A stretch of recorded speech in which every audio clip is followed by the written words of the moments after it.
요즘 한국에서 야구 제일 잘하는 선수, 미국에서 야구 제일 잘하는 선수가 있는데 그 두 선수의 특징이 이 길 가다가 쓰레기를 보면은 그냥 지나치지 않는데요. 꼭 쓰레기를 이렇게 줍는 그런 아주 좋은 습관을 가지고 있는데 그 인터뷰할 때 보니까는 하는 얘기가 그렇게 하다 보니까 쓰레기를 보고 그냥 지나치면 죄책감을 느낀다고 얘기를 해요. 저거 주워야 되는데 내가 또 그냥 가네. 아마 그런 생각을 갖는다고 그래요. 저도 그런 느낌을 받았습니다. 우리가 이제 목요일마다 동네 청소하잖아요.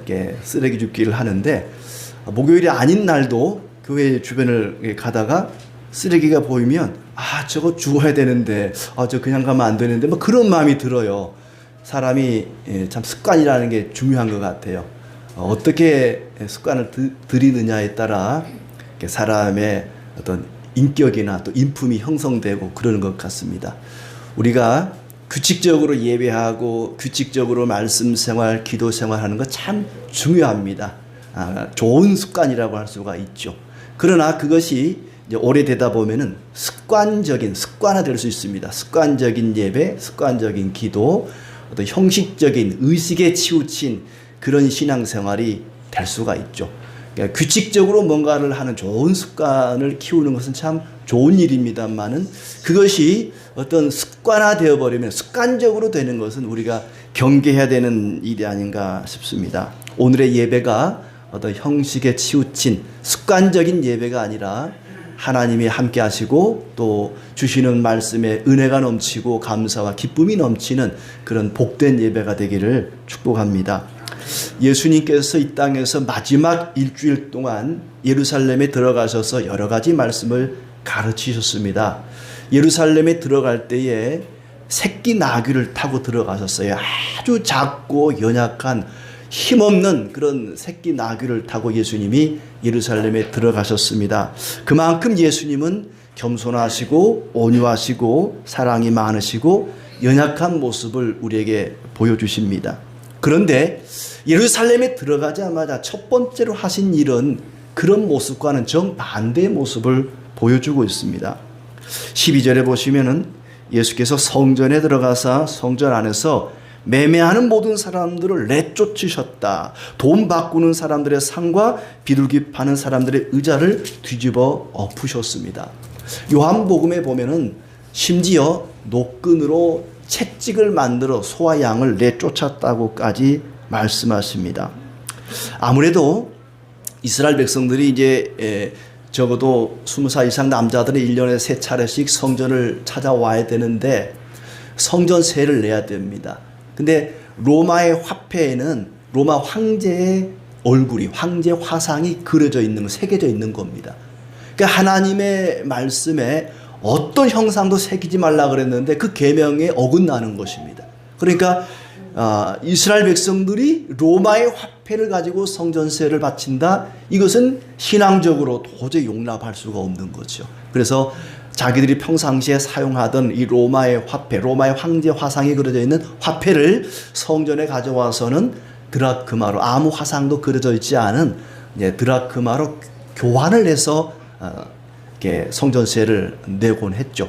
근데 이제 그 환전상이 자리를 잡고 있는 겁니다. 동전 바꿔주는 사람들이 아주 목 좋은 성전 입구에 떡 자리를 잡고는 이렇게 중간에 수수료를 챙기는 거지요. 지금도 환전 수수료가 있습니다만은 동전을 바꿀 때 수수료를 받고 그 수수료를 모아서 일부는 성전을 주관하는 제사장들에게 뒷돈을 갖다 바치고, 그런가 하면은 성전에 와서 제사를 드릴 때 제물이 필요합니다. 뭐 소나 양이나 또 가난한 사람들은 비둘기도 필요하고. 그런데 멀리 지방에 사는 사람들은 처음에 집에서 출발할 때는 아주 좋은 양을, 흠이 없는 양을 골라서 끌고 와요. 그러면 저 전라도 여수에서 한양까지 올라오면 몇 날 며칠 걸리잖아요.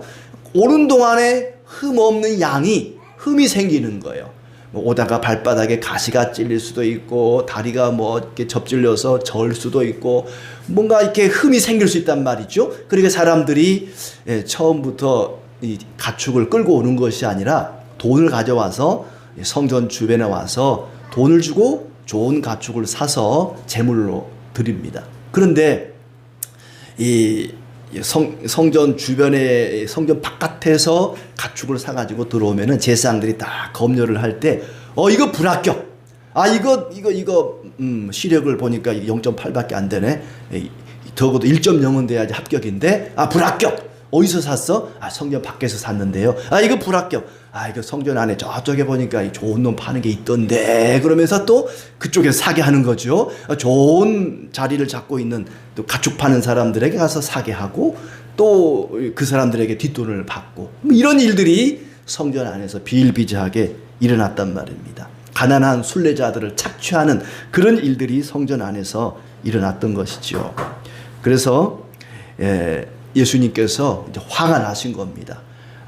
막 매매하는 자들, 이 장사꾼들을 다 내쫓으시고 또 막 상을 다 뒤집어 엎어버리고 의자를 다 뒤집어 엎어버리고 막 화를 내시고 아주 분노를 하십니다. 온유하신 예수님께서, 겸손하신 예수님께서 왜 그렇게 하셨을까? 그것을 15절에서 이 사람들이 볼 때는 아주 이상한 일로 보였습니다. 대제사장들과 서기관들이 예수께서 하시는 이상한 일과 그들이 볼 때는 이상한 일입니다. 참 이상하네. 저 사람이 왜 저러지? 아니 저 양반이 왜 저러지? 왜 저렇게 난리를 피우는 거지? 이 대제사장들이 볼 때는 이상한 일로 보입니다. 왜 예수님께서 그들이 볼 때 이런 이상한 일을 하셨을까? 왜 예수님께서 진노하시며 그들을 다 내쫓으셨는가? 그 이유는 첫째로 성전이 그 기능을 상실했기 때문입니다. 13절에 보면은 성전의 원래 기능이 나옵니다. 기록된 바 내 집은 기도하는 집이라 일컬음을 받으리라 하였거늘. 성전은 기도하는 집입니다. 하나님께 예배하는 곳입니다. 하나님의 백성들이 나와서 기도하는 집인데 그곳을 강도의 소굴로 만들었다고 표현합니다. 강도의 소굴이라는 게 뭐냐면 도적대가 강도들이 남의 물건을 빼앗거나 훔쳐와서 그걸 나누는 곳이 강도의 소굴입니다. 그렇죠? 대제사장들이나 서기관들이나 그들이 가난한 사람들의 백성들의 금품을 갈취해서 자기들끼리 분배하는 곳이 성전이 되어버렸습니다. 기도하는 집이 강도의 소굴이 되어버린 것입니다. 물론 이 사람들이 필요해요. 멀리서 오는 백성들을 위해서 가축을 파는 사람도 필요하고 환전상도 필요하고 다 백성들이 제사 드리는 데 도움이 되는 그런 사람들입니다. 분명히 그들이 있어야 제사가 원활하게 돌아갑니다. 그런데도 불구하고 왜 예수님께서 그들을 다 내쫓으시고 뒤집어 엎어버리셨는가? 성전의 원래 목적에 어긋나기 때문에 그렇습니다. 성전은 하나님과 그 백성들이 교제하는 곳입니다. 하나님의 말씀을 듣고 하나님께 기도하고 찬양하고 경배하는 곳이 바로 성전입니다. 그 일을 위해서 성전이 세워진 거예요. 성전을 바라보고 제사를 드리면서 하나님과 교제하기 위해서 그런 역할을 할 수 있도록 성전을 세우셨습니다. 하나님과의 교제가 끊어진 성전은 아무짝에도 쓸모가 없습니다. 그곳에 성도들의 기도 소리가 아니라 장사꾼들의 흥정하는 소리가 난무했습니다. 기도 소리가 아니라 장사꾼들의 흥정하는 소리가 난무한 그곳에 예수님께서는 참을 수가 없었습니다. 말씀이 실종되고 기도가 끊어지고 거짓된 제사의식만 가득했습니다. 하나님께 성전이 필요할까요? 하나님께 제사가 필요할까요? 하나님께 제물이 필요할까요? 하나님은 영이십니다. 집이 필요 없습니다. 건물이 필요 없습니다. 하나님은 어디에나 계실 수 있기 때문에 집이나 건물은 사람에게나 필요한 것이지 하나님께는 성전이 사실 필요가 없습니다. 제사나 제물도 마찬가지입니다. 하나님께서 고기를 좋아하시겠습니까? 우리가 좋아하듯이 하나님이 소고기를 좋아하실까요? 거기서 흘러나오는 피를 좋아하실까요? 아니면 고기 굽는 냄새를 좋아하실까요? 아니면 고기를 태울 때 올라오는 연기를 좋아하실까요? 하나님은 성전이나 재물이나 그 어떤 것도 별로 좋아하지 않습니다. 그것은 하나님을 위한 것들이 아닙니다. 사람을 위한 것이죠.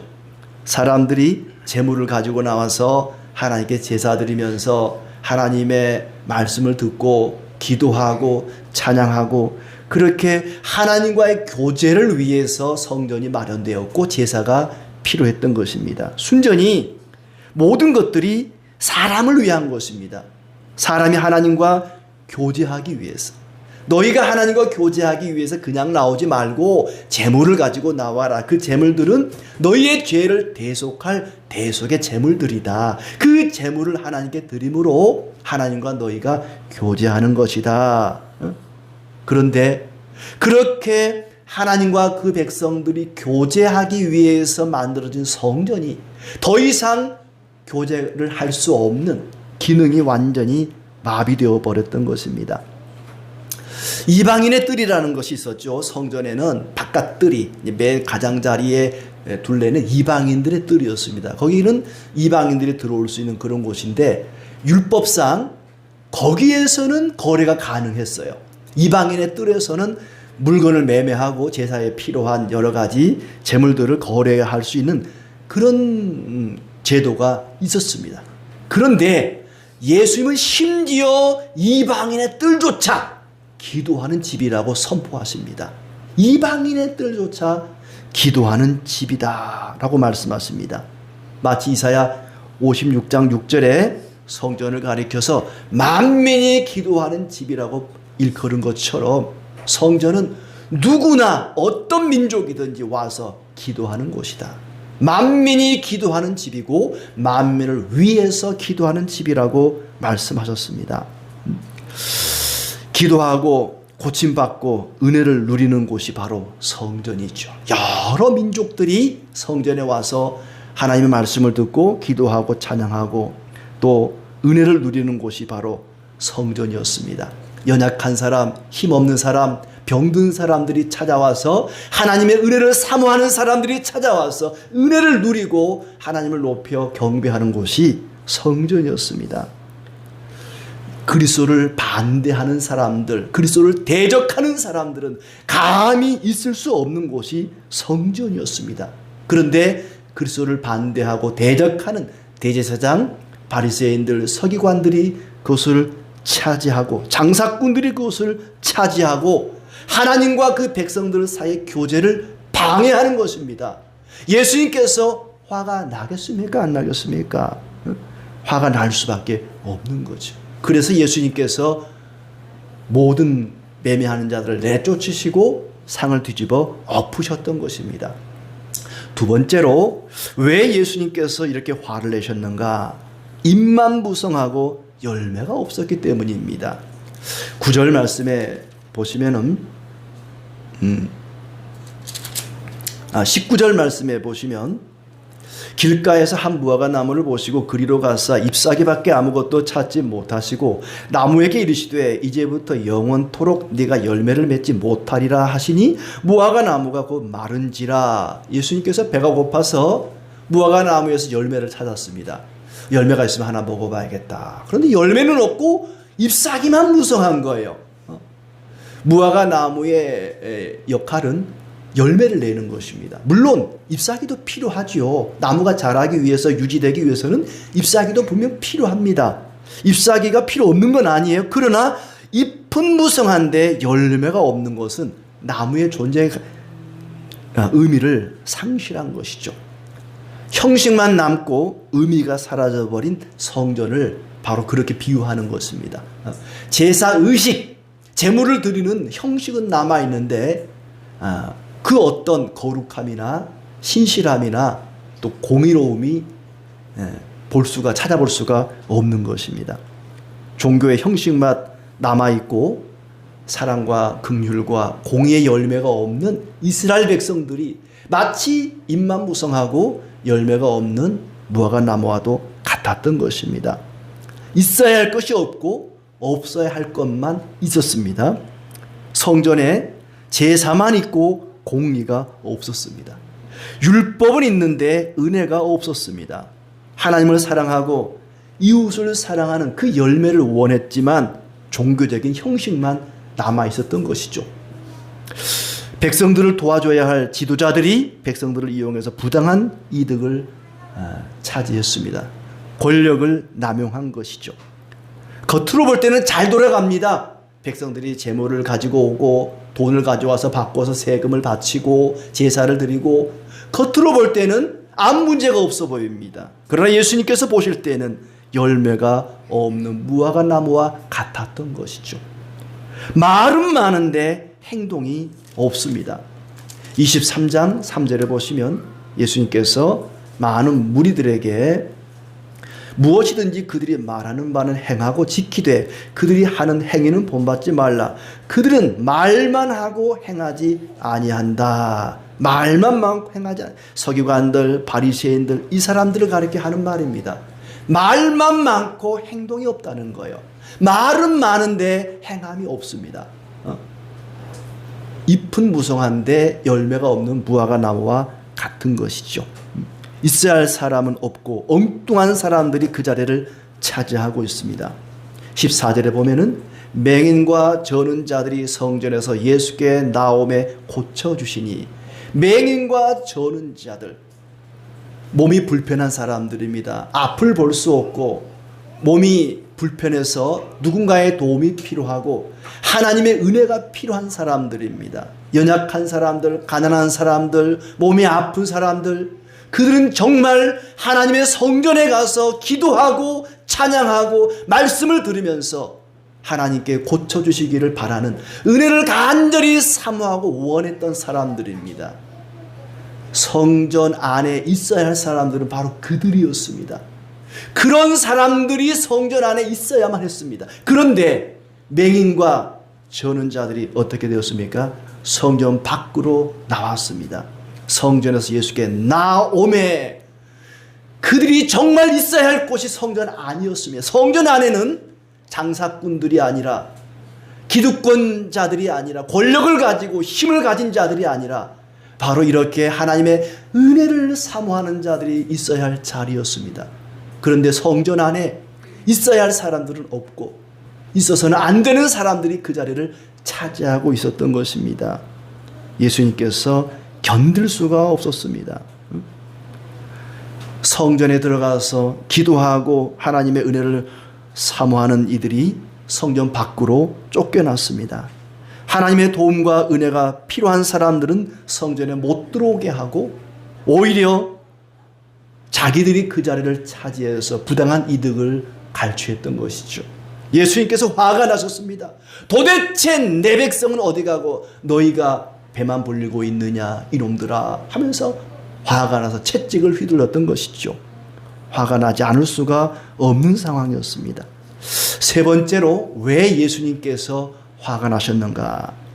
그 백성들에게 복을 주시기 위해서 화를 내셨습니다.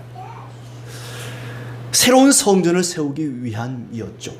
새로운 건물을 짓기 위해서는 기존 건물을 다 헐어야 됩니다. 저는 이 장면을 보면서 막 예수님이 막 뒤집어 엎으시고 채찍을 내려치시고 사람들을 막 내쫓고 하는 그 장면을 보면서 마치 이 오래된 건물을 헐어버리는, 철거하는 느낌이 들었습니다. 그렇게 옛 성전을 헐어버리고 새로운 성전을 세웁니다. 그 성전을, 새로운 성전을 세우는 일에 있어서 예수님이 머릿돌이 되십니다. 42절에 보면은 건축자들이 버린 돌이 모퉁이의 머릿돌이 되었나니 이것은 주로 말미암아 된 것이요. 건축자들이 버린 돌이 모퉁이의 머릿돌이 되었다. 그것은 주님을 가리켜 하시는 말씀이다. 새로운 성전의 머릿돌, 이 머릿돌이라는 것은 건물 전체를 받추는 기초석입니다. 이 머릿돌이 없으면 건물 전체가 흔들릴 수 있어요. 예수 그리스도는 교회의 기초이십니다. 예수님이 내가 내 교회를 세우리라 말씀하셨습니다. 교회는 그리스도의 기초 위에 세워진 것입니다.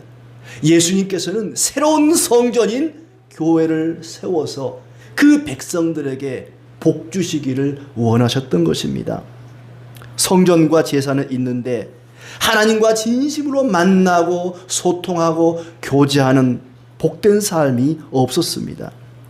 하나님은 그 백성들을 사랑하시고 그 백성들에게 복 주시기를 원하십니다.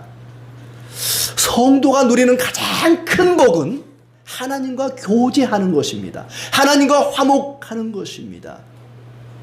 그리스도는 하나님의 백성들이 하나님과 교제하는 복을 누리지 못하는 것을 보니까 너무나 화가 났습니다. 내 백성들이 이 성전 안에 들어와서 말씀 듣고 기도하고 찬양하고 복을 누려야 되는데 그 복을 누리지 못하는 겁니다. 그래서 이 성전을 내가 다 뒤집어 엎어버리고 새로운 성전을 세워야겠다. 그 새로운 성전이 뭐냐? 교회라는 것입니다. 그 교회의 기초는 그리스도이십니다. 예배를 통해서 말씀을 듣고 기도하고 찬양하고 내가 하나님의 돌보신 가운데 살고 있구나 하면서 기쁨을 누리고 그 기쁨이 세상을 이길 힘의 원천이 되는 것입니다. 여전히 문제가 남아있고 해결해야 될 여러 가지 어려운 일들이 남아있지만 하나님과 소통하며 사는, 하나님과 교제하며 사는 성도는 복된 사람입니다. 이 복을 회복시켜 주기 위해서 예수님께서 성전을 청결하게 하셨습니다. 내 백성을 복되게 하려고 성전을 지었더니 내 백성은 쫓겨나고 엉뚱한 놈들이 자리를 차지하고 자기 배만 불리고 있구나. 안 되겠다. 다 뒤집어 엎어버린 것입니다. 그렇게 해서 예수님께서 머릿돌이 되셔서 교회라고 하는 새로운 성전, 새로운 성도들의 모임이 탄생하게 된 것입니다. 교회라는 곳은 어떤 곳인가? 교회는 어떤 곳이 되어야 하는가를 오늘 이 말씀을 통해서 생각할 수가 있습니다.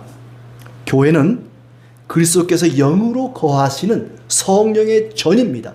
교회가 바로 성전이라 그랬습니다. 그리스도가 성전이고 성령이 함께 하시는 성도들이 성전이고 그 성도들의 모임이 성전입니다. 건물을 가리키는 것이 아닙니다. 성도들의 모임이 바로 그리스도께서 영으로 함께 하시는 성전입니다. 그 성전을 통해서 우리에게 복 주시기를 원하십니다. 그래서 기존의 성전을 다 뒤집어 엎으셨던 것입니다. 우리의 모임 가운데 임하셔서 말씀을 주시고 기도를 들으시고 또한 우리와 교제하시면서 죄인들이 회개하게 하십니다. 어떤 사람은 저는 죄가 너무 많아서 교회를 못 가요. 예수 믿으세요. 교회 갑시다. 그러면 자기는 죄가 너무 많아서 못 간대요. 때가 너무 많아서 목욕탕 못 가요. 이런 사람하고 똑같아요. 때가 많으니까 목욕탕을 가야 될 거 아닙니까? 예, 잘 말씀하셨습니다. 죄가 많은 사람들이 오는 곳이 교회입니다. 죄인들이 가는 곳이 교회입니다. 깨끗한 사람, 완벽한 사람, 건강한 사람만 가는 곳이 아니라 연약한 사람, 병든 사람, 하나님의 은혜가 필요한 사람이 가는 곳이 바로 교회입니다. 어떤 사람은 우리 교회는 왜 이렇게 문제 많은 사람들이 많은지 모르겠어요. 문제가 너무 많아요. 하나같이 문제가 많아요. 맞습니다. 문제 많은 사람이 답을 찾아가는 곳이 교회입니다. 문제 많은 사람들이 교회를 오면 답을 찾게 됩니다. 문제투성인 사람들이 모여서 답을 찾아가는 곳이 바로 그리스도가 머릿돌 되는 성도들의 모임이라는 말입니다. 그런 사람들이 와서 하나님의 말씀을 듣고 회개하고 기도하고 찬송하는 곳이 교회입니다. 15절에 보면은 대제사장과 서기관들이 어린 아이들의 노랫소리를 듣고 귀찮아합니다. 호산나 다윗의 자손이 하는 어린이들을 보고 노하여 예수께 말하되, 예수님께서는 어린아이와 젖먹이들의 입에서 나오는 찬미를 온전하게 하셨다함을 너희가 읽어보지 못하였느냐. 성전에서는 찬송이 흘러 넘쳐야 됩니다. 어린아이들의 찬송 소리가 끊임없이 울려 퍼져야 됩니다. 기도와 찬송이 넘쳐나고 은혜가 충만하고 말씀이 계속해서 선포되는 곳이 바로 성도들의 모임, 교회라는 말입니다. 성전이 힘있고 능력 있는 자가 아니라 은혜를 필요로 하는 자들을 위해서 지어진 것처럼 바로 성도들의 모임, 교회는 그런 곳이어야 되고 그런 곳입니다. 성도들이 하나님과 교제하기 위해서 말씀을 듣고 기도하고 찬양하며 하나님과 교제하기 위해서 지어진 그 성전의 원래 기능을 회복해야 됩니다. 그렇다고 해서 예수님이 그러셨던 것처럼 막 채찍을 만들어 와가지고 막 교회를 휘젓고 다니면서 똑바로 하라고 당신의 집사가 돼가지고 왜 그 모양이냐고 예수님이 그러셨으니까 나도 그래야지. 그리고는 이제 주일날 아침에 교회 입구에서 채찍 만들어가지고 판이라고 또 그거 싸게 해주겠다고 우리 아는 사이니까 할인해 드릴게요 하면서 채찍 만들어 팔고 막 지적질하고 그러라는 얘기는 아닙니다. 이 채찍질은 뒤집어 엎는 일은 성전된 내 심령에 해야 될 일입니다. 내 마음을 뒤집어 엎고 회개하고 나를 똑바로 고치는 일에 그걸 적용해야지 예수님이 했던 것처럼 나도 그래야지 하고 막 교회를 뒤집어 엎고 다녀서는 안 될 것이고 또 예수님이 열매 없는 나무를 저주했다고 길거리에 가면서 가로수 보고 이 나무 열매 있나 없나 보자 열매가 없네 막 톱을 가져와서 가로수 베고 그러면 안 됩니다. 이 말씀이 의미하는 걸 우리가 똑바로 잘 생각을 해야 될 필요가 있습니다. 그렇게 우리가 교회로 모여서 말씀 듣고 기도하고 찬양할 때에 어떤 일들이 일어나는가. 22절에 너희가 기도할 때에 무엇이든지 믿고 구하는 것은 다 받으리라. 이런 말씀 들으면 막 아멘 그렇게 막 이게 안 나와요. 너희가 믿고 기도하면 다 받으리라. 이렇게 성도들이 그리스도가 머릿돌 되는 교회로 모여서 함께 기도하고 찬양할 때 하나님께서 그 기도를 응답해 주시겠다고 약속하십니다. 그런가 하면은 아까 14절의 말씀처럼 많은 병자들을 주님께서 고쳐주셨습니다. 그리스도 안에서 성전 안에서 일어난 일이 아니라 성전 밖에 그리스도 안에서 그런 일들이 일어났던 것입니다. 말씀을 듣고 은혜 받고 찬양하고 기도하고 하나님과 교제하며 모일 때마다 하나님의 풍성한 은혜와 역사가 일어날 것입니다. 23장 23절에 보면은 화 있을진저 외식하는 서기관들과 바리새인들이여 너희가 박하와 회향과 근처의 11조는 들이되 율법에 더 중한 바 정의와 긍휼과 믿음은 버렸도다. 율법에 더 중한 바 율법이라고 다 똑같은 율법이 아니라는 거예요. 율법에는 더 중요한 것이 있고 덜 중요한 것이 있었습니다. 덜 중요한 건 뭐냐? 의식, 겉으로 드러나는 거, 11조를 드리는 거, 금식하는 거, 제사 드리는 거, 사람들이 눈으로 볼 수 있는 겉으로 드러나는 것들은 덜 중요한 것들이었습니다. 더 중요한 건 뭐냐? 우리의 내면적인 것. 여기 23절에 나오는 것처럼 정의와 긍휼과 믿음 이런 게 더 중요한 것들이었습니다. 그런데 그때 당시 성전 안에는 덜 중요한 것만 있고 더 중요한 것은 없었다는 거예요. 그들에게 주님께서 저주를 선언하고 있습니다. 그야말로 입만 무성하고 열매가 없는 무화과 나무와 같았습니다. 우리 모두 입만 무성한 그런 나무가 아니라 열매가 가득한 그런 나무 되시기를 축복합니다. 그리스도께서 머릿돌이 되시는 성도들의 모임에 함께 모여서 찬송하고 기도하고 진짜 성전인 성도들의 모임을 통해서 우리가 함께 경배하고 예배하고 기도할 때에 하나님께서 우리의 모든 기도를 들어주시고 우리의 모든 병을 치료하시는 은혜가 있기를 진심으로 축복합니다.